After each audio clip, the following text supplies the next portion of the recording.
Hi అండి, నేను మీ Chandrakala. Welcome to Chandrakala maths world. ఈరోజు మనము 10th class up to 10th class వరకు ఉండే ట్రయాంగిల్స్ రూల్స్, ఇవి టెట్కి మరియు డిఎస్సికి రెండింటికి ఉపయోగపడతాయండి. ఇవి ఇంతకు ముందు క్లాస్లో మనము ఇంటర్మీడియట్కి సంబంధించిన ట్రయాంగిల్స్ రూల్స్ చూసాము. ఇప్పుడు అప్ టు 10th క్లాస్కి వరకు ఉండే ట్రయాంగిల్స్ రూల్స్ చూద్దాము. చూడండి, the some of angles in a triangle is 180. ఇదైతే అందరికీ తెలిసినదే. ఏబిసి అనే 3 యాంగిల్స్ ఉంటే ఈ యాంగిల్స్ సమ్ వచ్చి 180 degrees అవుతుంది triangle. Next, sum of an angles of exterior ఇది triangle is, exterior angles sum వచ్చి 360 ఉంటుందన్నమాట. ఇంటీరియర్ అయితే 180, ఎక్స్టీరియర్ అయితే 360 అనమాట. Next, an exterior angle in a triangle is equal to the sum of opposite interior angles. చూడండి, ఇక్కడ exterior angle ఒకటి తీసుకున్నాము, ఎక్కడైనా తీసుకోవచ్చండి. ఒక ఎక్స్టీరియర్ యాంగిల్ తీసుకున్నట్లయితే ఆ వాల్యూ అనేది దాని లోపల ఉండే sum of interior opposite interior యాంగిల్స్కి ఈక్వల్గా ఉంటుందన్నమాట.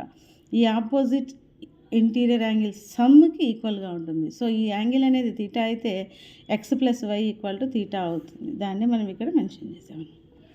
Next, if sides are A comma B comma C, then C is less than A less than b, a minus c is less than b less than a plus c, b minus c is less than a less than b plus c, b minus a is less than c less than b plus c. ఇక్కడ చూడండి, ఏబిసిలలో 2 values ఉన్నప్పుడు ఏదైతే మిగిలిపోయిందో అది మధ్యలో ఉంటుంది. సింపుల్గా గుర్తుపెట్టుకోవచ్చండి. Minus plus minus plus minus plus అనమాట. Next, if sides are A comma B comma C, then C is less than A less than B. C అనేది ఏ కంటే బి కంటే కూడా చిన్నదైతే అప్పుడు తీటా వాల్యూ ఇక్కడ చూడండి ఆల్ఫా బీటా తీటా అవుతుంది. ఈ తీటా వాల్యూ ఎలా ఉంటుంది అంటే ఆల్ఫాకి బీటా కంటే కూడా చిన్నదిగా ఉంటుంది. బీటా కంటే ఆల్ఫా చిన్నది, ఆల్ఫా కంటే తీటా ఇంకా చిన్నదన్నమాట. ఇది కూడా వన్ ఆఫ్ ద రూల్ అనమాట. Next, the bisectors of interiors is, ఇక్కడ చూడండి ఇవి 2 బైసెక్టార్స్ అనమాట. ఈ యాంగిల్స్కి 2 ఈక్వల్గా ఉన్నాయి చూడండి, alpha alpha theta theta.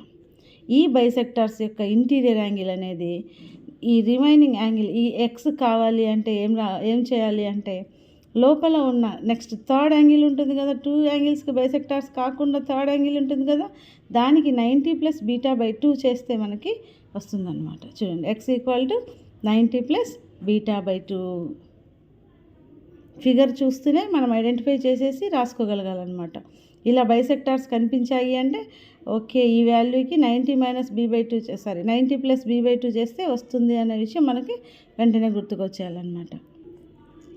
Next point చూడండి, ఒక ట్రయాంగిల్ ఉంటుంది, దాన్ని ఎక్స్టెన్షన్ చేస్తే మనకి పారలోగ్రామ్ లాగా వచ్చింది చూడండి.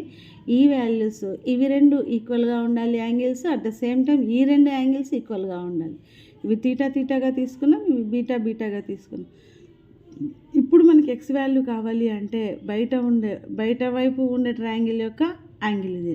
ఈ యాంగిల్ కావాలి అంటే ఈ యాంగిల్కి 90 - α/2 చేస్తే వస్తుంది. ఇందాక అవి లోపల ఉన్నాయి కాబట్టి 90 ప్లస్ చేసాము, ఇది బయటికి కాబట్టి 90 - α/2 చేస్తే ఎక్స్ వాల్యూ వస్తుంది అన్నమాట. నెక్స్ట్ పాయింట్, ఇప్పుడు ట్రయాంగిల్స్ చూడండి, ఒకే బేస్ 2 డిఫరెంట్ ట్రయాంగిల్స్ అనమాట. యాంగిల్స్ మాత్రం ఈక్వల్ బైసెక్టార్స్ అనమాట, తీటా తీటా బీటా బీటా. ఇప్పుడు ఈ ఆల్ఫాకి ఎక్స్కి రిలేషన్ అనమాట. అంటే రిమైనింగ్ బైసెక్టార్స్ కాకుండా ఉండే రిమైనింగ్ యాంగిల్ని చూడాలి. ఈ రిమైనింగ్ యాంగిల్ కావాలి అంటే ఈ α/2 చేస్తే సరిపోతుంది. ఎక్స్ ఈక్వల్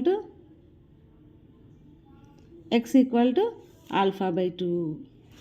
నెక్స్ట్ ఫిగర్ ఇక్కడ చూడండి,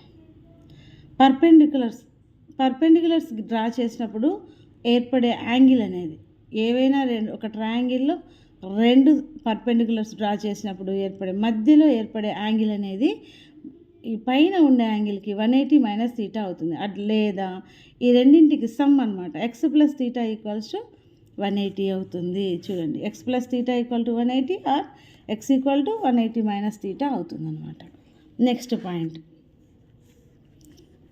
ఇది ఒక ట్రయాంగిల్ ఉంది. ఈ ట్రయాంగిల్లో ఒకటేమో పర్పెండిక్యులర్, ఒకటేమో మీడియన్ అనమాట. ఇలా తీసుకున్నప్పుడు చూడండి, ఇక్కడ యాంగిల్ ఈక్వల్గా ఉంటాయి అన్నమాట. బీటా బీటా, ఈ ఆల్ఫా ఇది తీటా. ఇప్పుడు ఎక్స్ కావాలి మనకి. ఈ ఎక్స్ కావాలి అంటే ఏంటి అంటే ఈ ఆల్ఫా మైనస్ తీటా బై 2 చేస్తే ఎక్స్ వాల్యూ వస్తుంది. చూడండి, alpha minus theta by 2 X equal to alpha minus theta by 2.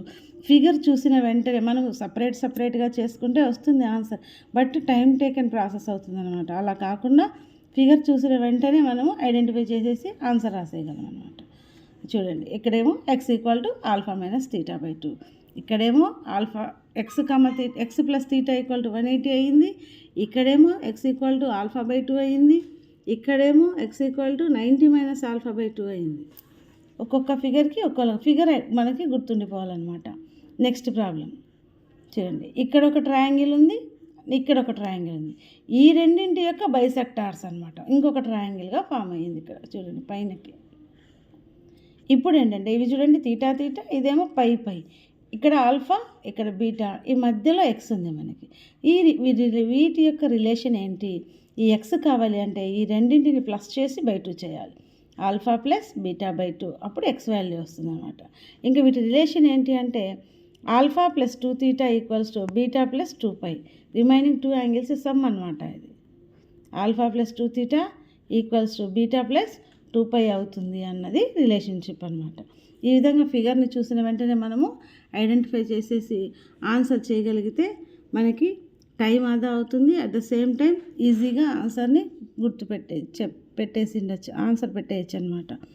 ఈ వీడియో కానీ మీకు నచ్చినట్లయితే లైక్ చేయండి, షేర్ చేయండి, సబ్స్క్రైబ్ చేయండి. ఇంకా ఈ ట్రయాంగిల్స్ పైన ఇంకా కొన్ని టాపిక్స్ ఉన్నాయండి, అవి నెక్స్ట్ వీడియోలో కవర్ చేస్తాను. Thank you.